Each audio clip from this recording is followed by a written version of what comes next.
Ассаламу алейкум, Аллахқа ыйман келтірген мұсылман бір туғандар. Аялым маға жақпай қалды деген еркектер ұқсын. Аллах Таала ыйык Құранда еркектерге насаат қылып айтады: «Ваашируһунна бил маъруф, фа ин карихтумухунна фа аса ан такраху шай'a ва ядж'алаллаху фихи хайран касира». Аялдарыңар менен ынтымақта жашагыла. Егер аларды жаман көріп қалсаңар, анда сабыр кылгыла.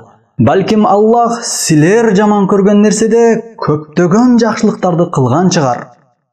Ниса сүрөсү 19-аят.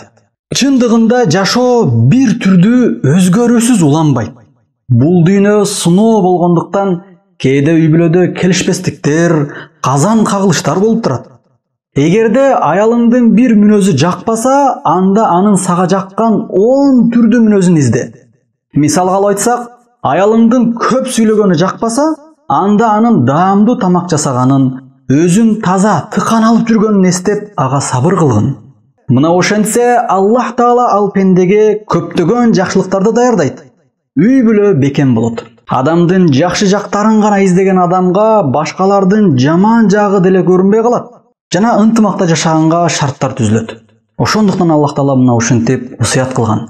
Аллах Таала ыйык Куранда айткан: «Ва аса ан такраху шай'a ва хува хайрун лакум, ва аса ан тухиббу шай'a ва хува шаррун лакум, валлаху я'ламу ва антум ла та'ламун». Балким силер жаман көргөн нерседе силер үчүн жакшылыктар болгон чыгар. Балким силер жакшы көргөн нерседе силер үчүн жамандыктар бардыр. Аллах Таала муну анык билет, а силер билбейсиңер. Бакара сүрөсү 216-аят. Aqulu qawli hadha wa astaghfirullah li wa lakum. Assalamu alaykum wa rahmatullahi wa barakatuh.